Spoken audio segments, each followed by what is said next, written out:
नमस्कार मित्रांनो, महाराष्ट्र भरती या आमच्या चॅनलवर तुमचे स्वागत आहे. मित्रांनो, महाराष्ट्र शिक्षक पात्रता परीक्षेला उद्देशून आम्ही इयत्ता 8वीच्या भूगोलाचा सार तुमच्यासोबत शेअर करत आहोत आणि या सिरीज मधील हा सेकंड पार्ट आहे आणि तो पण कसा आहे, लास्ट आहे. ठीक आहे, कारण यामध्ये प्रकरण 4 किंवा चॅप्टर 4 पासून जेवढे काही चॅप्टर पुढे आहेत त्या सर्वांचा समावेश या सेकंड पार्ट मध्ये या व्हिडिओमध्ये केलेला आहे.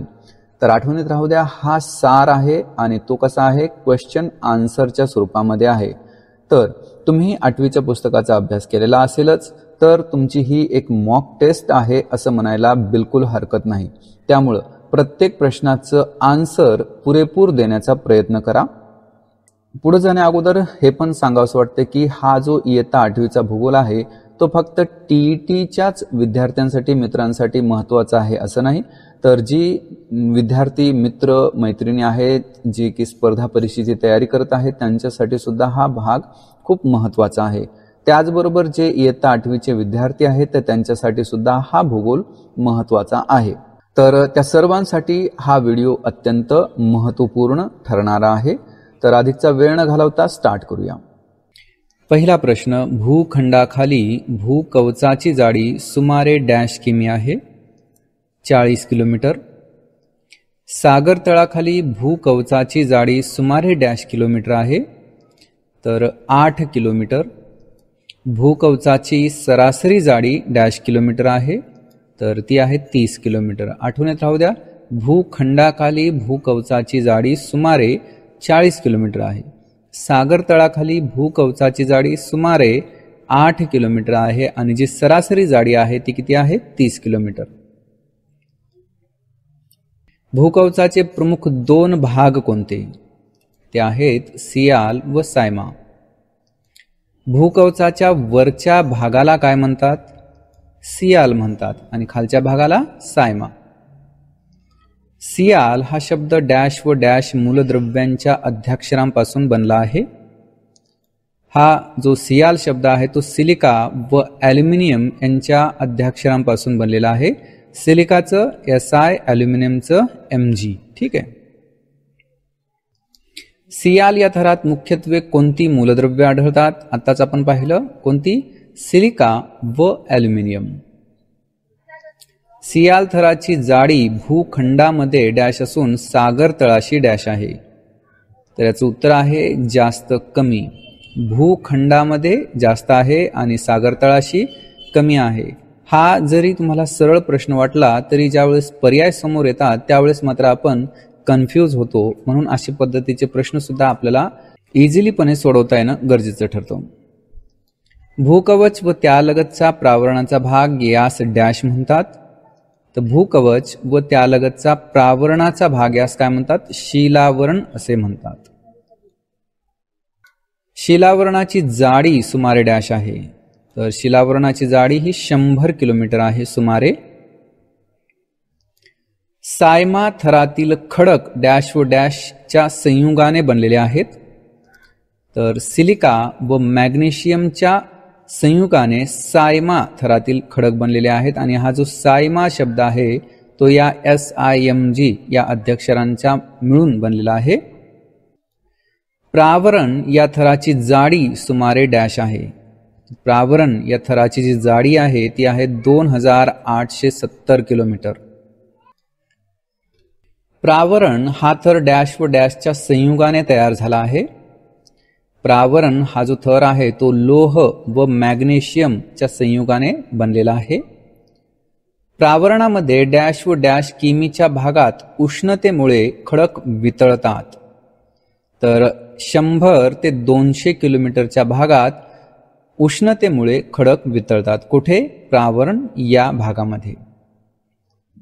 ज्वालामुखी क्रियेतून भूपृष्ठावर येणारा लाव्हारस प्रावरणाच्या डॅश ते डॅश किमीच्या भागातून येतो, तर उत्तर काय आहे? 100 ते 200 किलोमीटरच्या भागातून हा लाव्हारस वर येतो. म्हणजेच या प्रावरणाच्या या 100 ते 200 किलोमीटरच्या भागात उष्णतेमुळे जो खडक वितळतो तोच लाव्हारसाच्या स्वरूपामध्ये बाहेर येतो.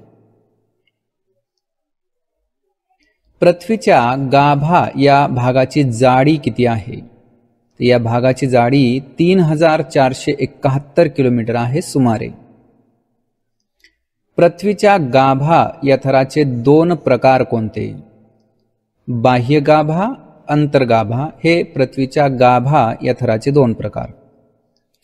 बाह्य गाभा डॅश असून अंतर्गाभ्याचे स्वरूप डॅश आहे. उत्तर आहे द्रवरूप घनरूप. हा महत्वाचा प्रश्न आहे कारण यामध्ये थोडीशी भिन्नता आहे. ठीक आहे, ही पृथ्वी, त्याचा हा सेंटर पॉइंट आणि येथेच काय आहे, पृथ्वीचा गाभा आहे. तर मग गाभ्याच्या सेंटर पॉइंटच्या जवळचा जो भाग आहे तो कसा आहे, घनरूप आहे. आणि त्याच्या नंतरचा जो भाग आहे तो कसा आहे, द्रवरूप आहे. म्हणून हा प्रश्न महत्वाचा आहे की बाह्य गाभा जो आहे तो कसा आहे, द्रवरूप आहे आणि अंतर्गाभाचे स्वरूप कसे आहे, घनरूप आहे. ठीक आहे. विधाने आहेत. गाभा या थरात जड व कठीण खनिजे आढळतात. या थरात निकेल व ॲल्युमिनियम खनिजांचे प्रमाण सर्वाधिक आढळते. पृथ्वीच्या या भागाला निफे असे म्हणतात. तर यातील कोणतं विधान आपल्याला चुकीचं वाटतं का सर्व विधाने बरोबर आहेत? तर यातील दुसरे विधान चुकीचे आहे. तर का? कारण निकेल हा शब्द इथे बरोबर आहे, परंतु ॲल्युमिनियमच्या जागेवर काय असायला पाहिजे, लोह. ठीक आहे. तर गाभा या थरात जड व कठीण खनिजे आढळतात हे बरोबर आहे आणि पृथ्वीच्या या भागाला निफे असेही म्हणतात कारण येथे निकेल आणि लोह ज्याला फेरस असं म्हणतात या दोन खनिजांचे प्रमाण या भागामध्ये सर्वाधिक आढळते कारण ही दोन्ही कशी आहेत, जड व कठीण आहेत. ठीक आहे. पृथ्वीच्या पृष्ठापासून डॅश किमी अंतरावर पृथ्वीचे केंद्र आहे. किती किलोमीटर अंतरावर आहे? 6371 किलोमीटर अंतरावर आहे. पृथ्वीच्या पृष्ठभागापासून गाभ्याकडे जाताना तापमानात जी वाढ होते ती साधारणपणे दर डॅश मीटरला डॅश अंश सेल्सिअस अशी असते. उत्तर आहे 32.1. पृथ्वीच्या पृष्ठभागापासून गाभ्याकडे म्हणजे सेंटर पॉइंटकडे जाताना तापमानात जी वाढ होते ती साधारणपणे 32 मीटरला 1 अंश सेल्सिअस अशी असते. पृथ्वीच्या केंद्राजवळ तापमान सुमारे डॅश अंश सेल्सिअस आढळते. तर सुमारे 5000 अंश सेल्सिअस आढळते. भूकंपाच्या प्राथमिक लहरी पृथ्वीच्या अंतर्गत भागातील सर्व थरांतून प्रवास करू शकतात, मात्र या लहरींच्या प्रवासाची दिशा डॅशतून जाताना बदलते. उत्तर आहे गाभ्यातून जाताना बदलते. सियाल हा शब्द कोणत्या मूलद्रव्यांच्या अध्याक्षरांनी बनला आहे? उत्तर आहे सिलिका व ॲल्युमिनियम. Si+Al = सियाल. ठीक आहे. सायमा हा शब्द कोणत्या मूलद्रव्यांच्या अध्याक्षरांनी बनला आहे? सिलिका व मॅग्नेशियम.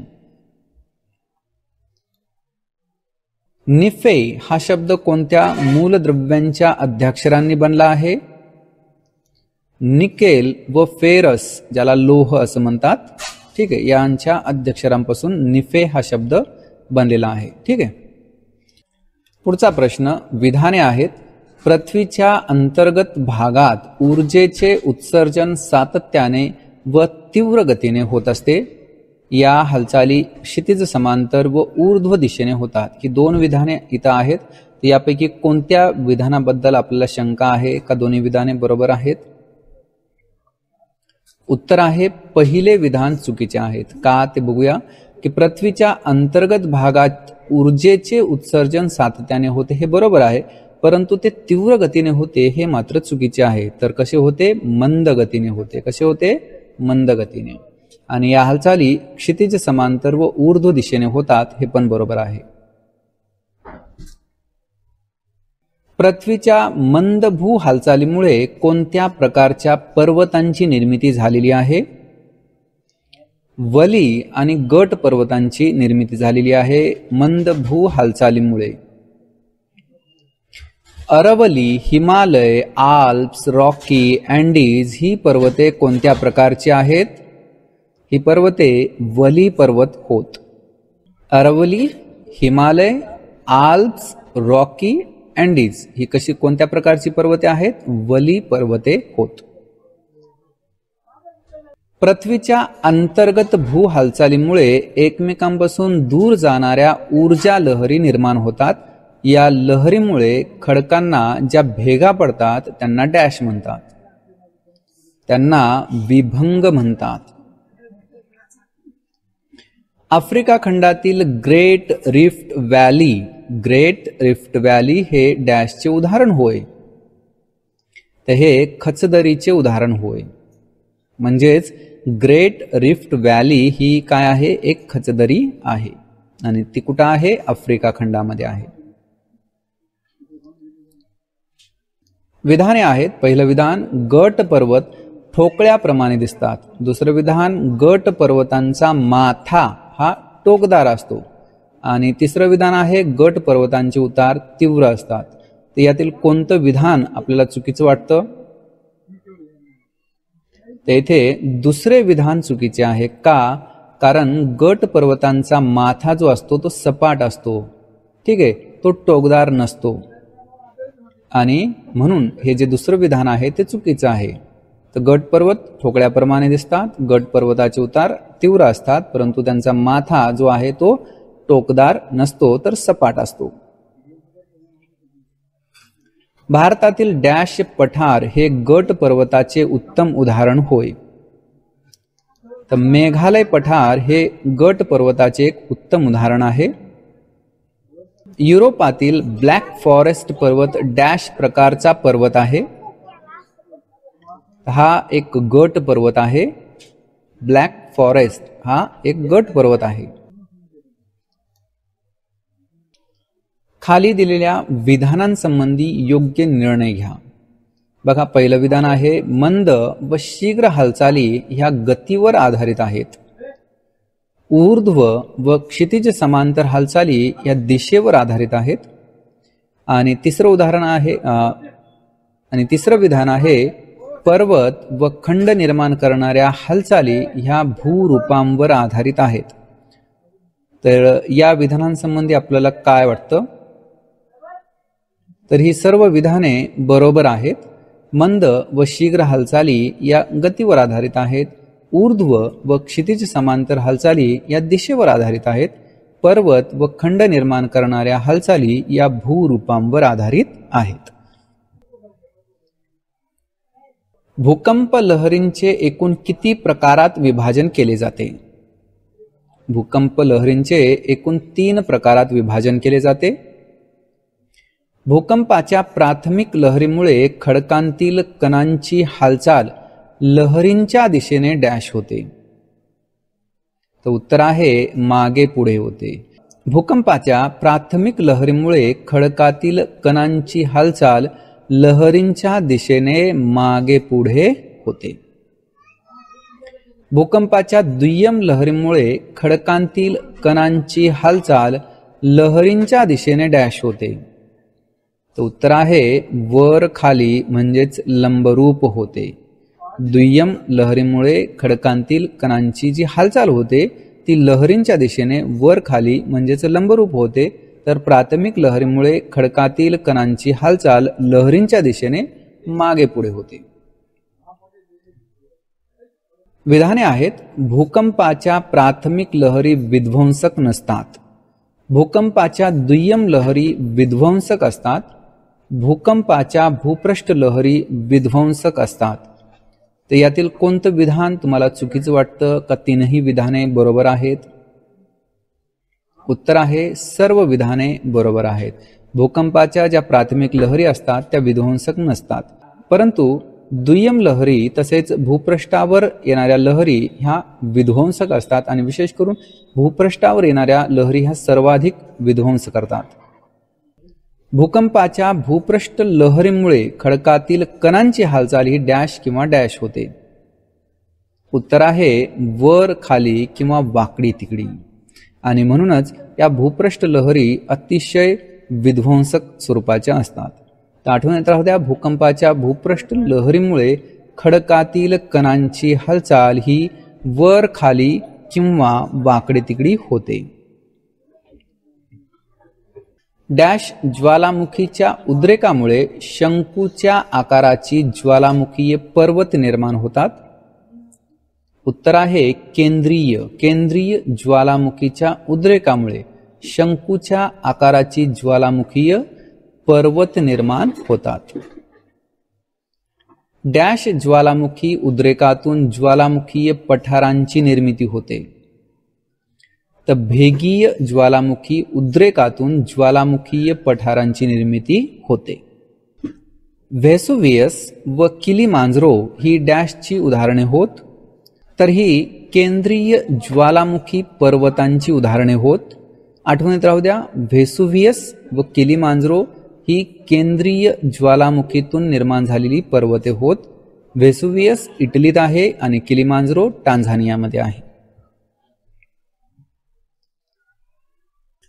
ज्वालामुखीचे वितरण प्रामुख्याने डॅश महासागराच्या किनारी भागात आढळते. पॅसिफिक महासागराच्या किनारी भागात आढळते ज्वालामुखीचे वितरण.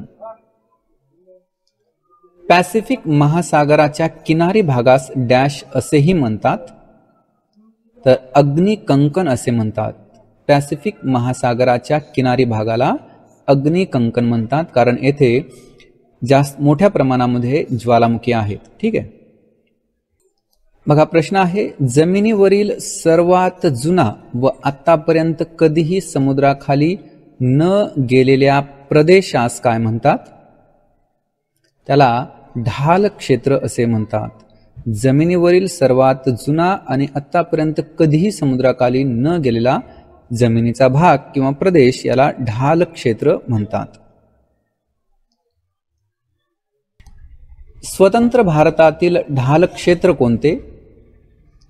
दख्खनचे पठार हे स्वतंत्र भारतातील ढाल क्षेत्र होय. म्हणजेच की दख्खनचे पठार हा जो भाग आहे तो आत्तापर्यंतच्या काळामध्ये कधीही पाण्याखाली गेलेला नाही. पुढचा प्रश्न, हिमालय पर्वताच्या डॅश भागास भारतीय उपखंड म्हणतात. उत्तर आहे दक्षिण भागास भारतीय उपखंड म्हणतात.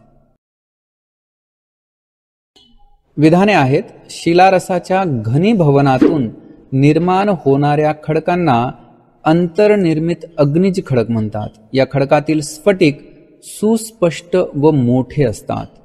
आणि तिसरं विधान आहे, बेसाल्ट खडक हा अंतर्निर्मित अग्निज खडक होय. तर यातील कोणतं विधान आपल्याला चुकीचं वाटतं का सर्व विधाने बरोबर आहेत? उत्तर आहे तिसरे विधान चुकीचे आहे. तर का? कारण हा जो बेसाल्ट खडक आहे तो जरी अग्निज खडक असला तरीही अंतर्निर्मित नाही. ठीक आहे. अंतर्निर्मित अग्निज खडकांची उदाहरणे सांगा. बघा उदाहरणे आहेत गॅब्रो आणि ग्रॅनाइट. तर आपल्याला ही उदाहरणे माहीत असणं गरजेचं आहे. ज्यावेळेस बहुपर्यायी प्रश्न विचारले जातात तर ते थोड्या वेगळ्या पद्धतीने विचारले जातात, परंतु आपणास माहीत असलं पाहिजे की अंतर्निर्मित अग्निज खडक कोणती, तर ती गॅब्रो आणि ग्रॅनाइट. तर पुढचा प्रश्न हा आकृतीवर आधारित आहे. बघा, खाली दिलेली आकृती ही डॅश अपक्षयाचे उदाहरण होय. उत्तर आहे कायिक अपक्षयाचे उदाहरण आहे. मित्रांनो, आठवणीत राहू द्या की पेपर 2 साठी जे प्रश्न विचारले जातात त्यामध्ये भूगोलातील अशा आकृत्यांवर आधारित प्रश्न विचारण्यात आलेले आहेत. म्हणून अशा प्रकारचे काही प्रश्न आम्ही या प्रश्नसंचात समाविष्ट केलेले आहेत आणि ते महत्त्वाचे आहेत, इम्पॉर्टंट आहेत. ठीक आहे. पुढचा प्रश्न, वातावरणातील कार्बन डायऑक्साईड पाण्यात मिसळून डॅश तयार होते. काय तयार होते? सौम्य कर्बाम्ल तयार होते. विधाने आहेत, पर्वतीय प्रदेशात नदीचा वेग जास्त असतो. येथे काठापेक्षा तळाचे खनन जास्त होते. यामुळे तीव्र उताराचे तळ व अरुंद तळ असलेली घळई निर्माण होते. तर या विधानांबद्दल आपलं काय मत आहे? उत्तर आहे सर्व बरोबर आहेत की पर्वतीय प्रदेशात नदीचा वेग जास्त असतो, म्हणून येथे काठापेक्षा तळाचे खनन जास्त होते. यामुळे तीव्र उताराचे तळ आणि अरुंद तळ असलेली घळई, ठीक आहे, ही घळई निर्माण होते. अहमदनगर जिल्ह्यातील निघोज येथे डॅश नदीच्या पात्रात रांजण खळगे आहेत. रांजण खळगे म्हणजेच कुंभगर्त. ठीक आहे. तर उत्तर काय असेल? उत्तर आहे कुकडी. ठीक आहे. अहमदनगर जिल्ह्यातील निघोज येथे कुकडी नदीच्या पात्रामध्ये रांजण खळगे आहेत, ज्यालाच कुंभगर्त असेही म्हणतात. पुणे जिल्ह्यात डॅश येथे डॅश नदीच्या पात्रात रांजण खळगे आहेत. तर भेगडेवाडी येथे इंद्रायणी नदीच्या पात्रात रांजण खळगे आहेत आणि ही भेगडेवाडी कुठं आहे? पुणे जिल्ह्यात आहे. जगप्रसिद्ध गिरसप्पा धबधबा कोणत्या नदीवर आहे? कोणत्या नदीवर आहे? हा शरावती नदीवर आहे. नर्मदा नदीवरील डॅश धबधबा प्रसिद्ध आहे. नर्मदा नदीवर धुवाधार हा धबधबा आहे जो की प्रसिद्ध आहे. विधाने आहेत. उत्तर भारतीय मैदानी प्रदेशात गंगा व तिच्या उपनद्यांनी असंख्य नालाकृती सरोवरे निर्माण केली आहेत. आणि दुसरं विधान आहे, महाराष्ट्रात गोदावरी नदी व तिच्या उपनद्यांनी नालाकृती सरोवरे निर्माण केली आहेत. तर या दोन विधानांबद्दल आपलं काय मत आहे? उत्तर आहे दुसरे विधान चुकीचे आहे. बरोबर विधान कोणते आहे की उत्तर भारतीय मैदानी प्रदेशात गंगा व तिच्या उपनद्यांनी असंख्य अशी नालाकृती सरोवरे निर्माण केली आहेत, परंतु महाराष्ट्रात तशा प्रकारची नालाकृती सरोवरे ही गोदावरी नदी व तिच्या उपनद्यांनी केलेली नाहीत. नदीच्या दोन हिमगव्हांमधील कडांची झीज होऊन कडे धारदार बनतात. एखाद्या करवतीसारख्या दिसणाऱ्या या कडांना डॅश असे म्हणतात. काय म्हणतात? त्यांना शुककूट असे म्हणतात. नदीच्या दोन हिमगव्हांमधील कडांची जी झीज होते आणि त्यातून जे धारधार करवतीसारख्या कडा निर्माण होतात त्यांना शुककूट असे म्हणतात. वाळवंटी प्रदेश सहसा उष्ण कटिबंधाच्या भागात डॅश व डॅश वृत्तांच्या आसपास आढळतात. उत्तर आहे कर्कवृत्त व मकरवृत्त. तर आकृतीवर आधारित हा प्रश्न आहे बघा की खाली दिलेली आकृती ही डॅशची आहे. तर सदर आकृती ही कशाची आहे? ही आकृती भूछत्र खडकाची आहे. वाळवंटी प्रदेशात वार्षिक पर्जन्यमान डॅश मिलीमीटर किंवा त्यापेक्षा कमी आढळते. उत्तर आहे 250 मिलीमीटर किंवा त्यापेक्षा कमी वार्षिक पर्जन्यमान असते. कुठे? वाळवंटी प्रदेशात. बघा आकृतीवर आधारित प्रश्न आहे. खाली दिलेली आकृती ही डॅशची आहे. कशाची आकृती आहे ही? ही आकृती अपक्षरण खळग्यांची आहे. चीनमधील डॅशचे मैदान गोबी वाळवंटातून वाहून आलेल्या सूक्ष्म कणांच्या निक्षेपणातून तयार झालेले आहे. कोणते? तर लोएसचे मैदान जे की चीनमध्ये आहे ते गोबी वाळवंटातून वाहून आलेल्या सूक्ष्म कणांच्या निक्षेपणातून तयार झालेले आहे. आकृतीवर आधारित प्रश्न आहे की खाली दिलेली आकृती ही डॅशची आहे. कशाची आहे? ही आकृती यार्दंगची आहे. ठीक आहे. राजस्थानच्या कोणत्या भागात बारखान टेकड्या पाहायला मिळतात? राजस्थानच्या पश्चिम भागामध्ये बारखान टेकड्या पाहायला मिळतात. खाली दिलेली आकृती ही डॅशची आहे. ही आकृती सैफ टेकड्यांची आहे. अरेबियन भाषेतील सैफ या शब्दाचा अर्थ डॅश होय. तर सैफ या शब्दाचा अर्थ तलवार असा होतो, कारण या ज्या सैफ टेकड्या आहेत त्या तलवारीसारख्या दिसतात. बघा खाली दिलेली आकृती ही डॅशची आहे. ही आकृती बारखान टेकड्यांची आहे. तर बारखान टेकड्यांचा आकार डॅश प्रमाणे असतो. तर आकृतीवरून तुम्हाला अंदाज आलेला असेल. तर कशाप्रमाणे दिसतात? त्या चंद्रकोरीप्रमाणे दिसतात. चेन्नई येथील डॅश ही भारतातील सर्वात जास्त लांबीची पुळण आहे. उत्तर आहे मरीना. मरीना ही चेन्नईमध्ये आहे जी की भारतातील सर्वात जास्त लांबीची पुळण आहे. केरळ राज्यातील किनारी भागात डॅश हे खाजन सरोवर आहे. तर केरळच्या किनारी भागात वेंबनाड हे खाजन सरोवर आहे. ओडिसा राज्यातील चिल्का हे डॅश सरोवर आहे. तर चिल्का हे देखील एक खाजन सरोवर आहे. कर्नाटकातील डॅश जमातीचा पशुपालन हा प्रमुख व्यवसाय आहे. तर कर्नाटकातील तोडा या जमातीचा पशुपालन हा प्रमुख व्यवसाय होय. गुजरातमध्ये डॅश येथे मोठ्या प्रमाणावर सहकारी पद्धतीने पशुपालन व दुग्ध व्यवसाय सुरू करण्यात आला. उत्तर आहे आनंद. जम्मू काश्मीरमधील डॅश जमातीचा पशुपालन हा प्रमुख व्यवसाय आहे. बक्करवाल या जमातीचा. सौराष्ट्रातील डॅश जमातीचा पशुपालन हा प्रमुख व्यवसाय आहे. तर उत्तर आहे गोपाळ. मित्रांनो, ह्या जमाती ज्या आहेत, गोपाळ असेल, बक्करवाल असेल, कर्नाटकातील तोडा असेल, तर ही यांची नावं तुम्हाला चांगल्या पद्धतीने आठवणी ठेवायची आहेत, कारण यावर जोड्या लावा हा प्रश्न विचारला जातो किंवा जाऊ शकतो. ठीक आहे. तर खाणकाम व्यवसायाला डॅश व्यवसाय असेही म्हणतात. या व्यवसायाला स्थानबद्ध व्यवसाय असेही म्हणतात. जगात कोणकोणत्या प्रदेशात व्यापारी तत्वावर पशुपालन केले जाते? महत्वाचा प्रश्न आहे हा. यावर सुद्धा जोड्या लावा असा प्रश्न विचारला जाऊ शकतो किंवा मग चुकीचे पर्याय बाजूला काढा, वेगळा करा असा सुद्धा प्रश्न विचारला जाऊ शकतो. तर बघा, प्रेयरी, पंपास, वेल्ड आणि डाऊन्स ही जी प्रदेश आहेत, येथे व्यापारी तत्वावर पशुपालन केले जाते. तर जोड्या लावा या दृष्टीने हे जे प्रदेश कोणत्या भागामध्ये आहेत किंवा कोणत्या देशामध्ये आहेत ते आपल्याला चांगलं आठवणी ठेवायचं आहे. बघा, प्रेयरी उत्तर अमेरिकेमध्ये आहे, पंपास दक्षिण अमेरिकेत आहे, वेल्ड दक्षिण आफ्रिकेत आहे, तर डाऊन्स हा जो प्रदेश आहे तो ऑस्ट्रेलियामध्ये आहे. झारखंड तसेच गोवा राज्यात डॅश खनिजाचे विस्तृत साठे आहेत. तर लोह खनिजाचे विस्तृत साठे झारखंड तसेच गोवा राज्यात आहेत. कोलार ही सोन्याची खाण कोणत्या राज्यात आहे? कोलार ही सोन्याची खाण कर्नाटक राज्यात आहे.